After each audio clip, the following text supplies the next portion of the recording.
بسم الله الرحمن الرحيم. ازيكم يا اصدقائي؟ عاملين ايه؟ يا رب تكونوا بخير. اهلا بيكم في قناتكم، قناة كريبتو فرانكو. طبعا زي ما انا كنت وعدتكم ان انا قلت لكم محدش يعمل حاجة في توثيق منصة لاير ايج او برنامج او الاير دروب بتاع لاير ايج غير بعد ما نتفرج على الفيديو علشان ما يحصلش اي اخطاء. طبعا لاير ايدج ده كان مشروع احنا اشتغلنا عليه من ايام ما كان لسه بيتا، زي ما انتم شايفين اهو على قناتنا على كريبتو فرانكو. كان من زمان جدا، من حوالي 3 شهور احنا كنا اعلنا عنه. ودي كانت الشروط.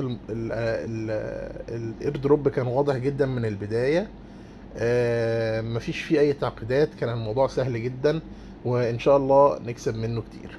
طيب، قبل ما نبدا الشرح بتاعنا بتاع الفيديو، يا ريت نوقف الفيديو كده ونكسر زرار اللايك، واللي لسه ما عملش فولو لقناتنا على اليوتيوب يعمل فولو، وهسيب لكم رابط قناتنا على التليجرام تحت في وصف الفيديو، لازم تبقى معانا هناك.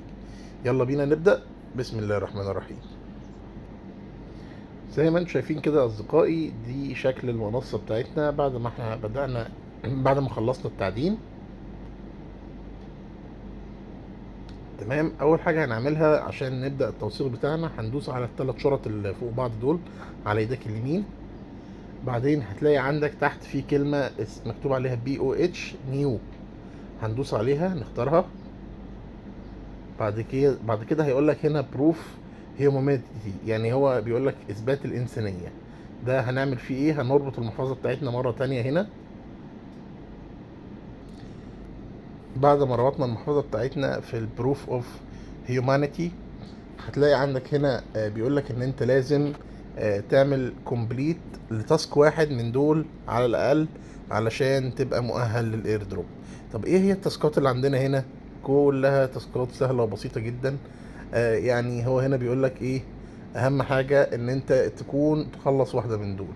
طيب ايه هي بقى الحاجات اللي هنا عندك هنا؟ مثلا اول حاجه بيقول لك ان انت تعمل فيريفاي، تربط الابلكيشن عن طريق البرنامج اللي هو بتاع ZK Pass.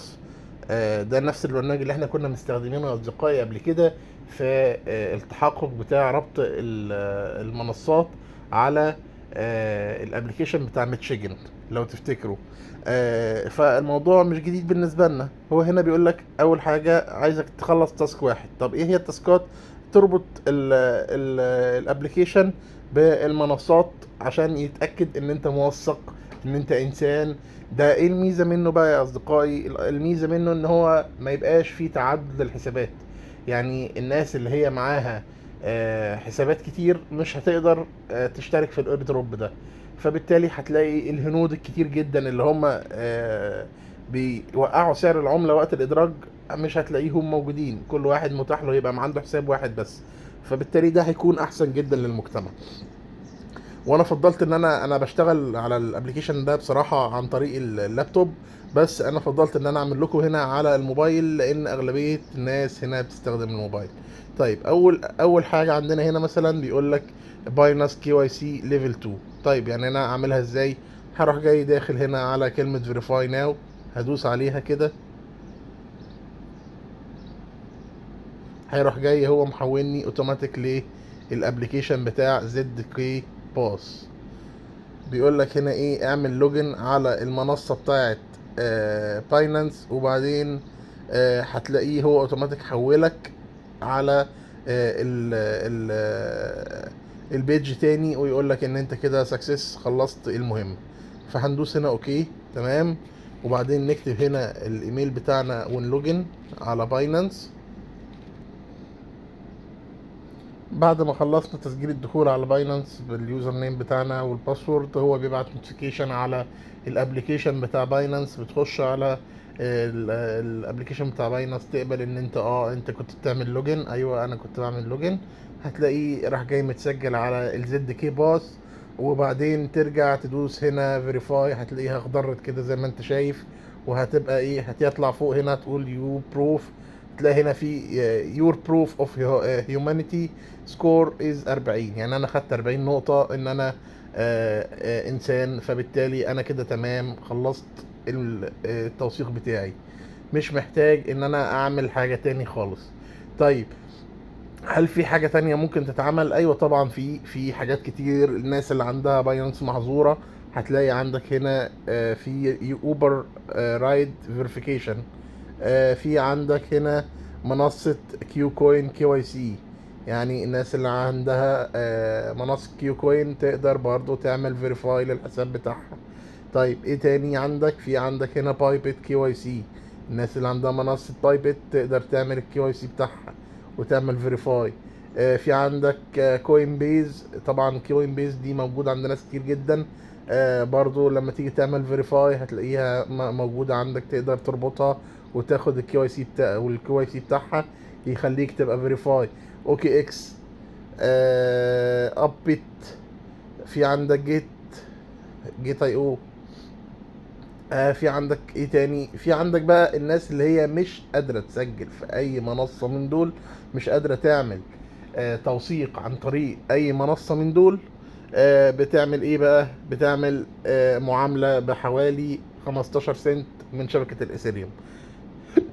انا اتمنى يعني اصدقائي ان محدش يحتاج يعمل المعاملة ام 15 سنت دي من عملة الاثيريوم.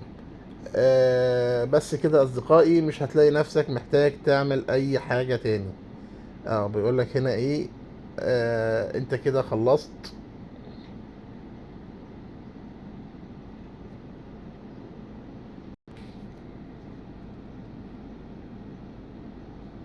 نعمل برضو مع بعض توثيق منصة كمان. انا مثلا منصة جيت متسجلة عندي اصلا على زد كي باس، فمش هحتاج ان انا اسجل فيها تاني. مجرد ما هدوس فيريفاي هنا هتلاقيه اوتوماتيك راح جاي محولني على زد باص اهو. لا، جيت عندي متسجلة.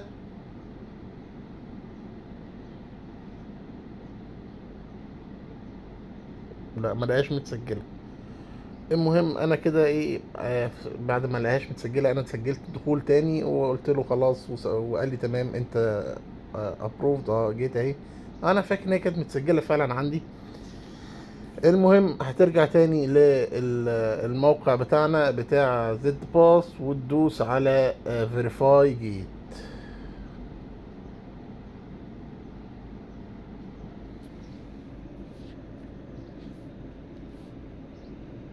بس قال لك جيت كي واي سي اوكي. هترجع تاني للموقع بتاعك على كيوي، هتلاقيها بقت فيريفايد. بص بقى عندي 80 نقطة من التسجيل في منصتين. انت مش محتاج غير منصة واحدة.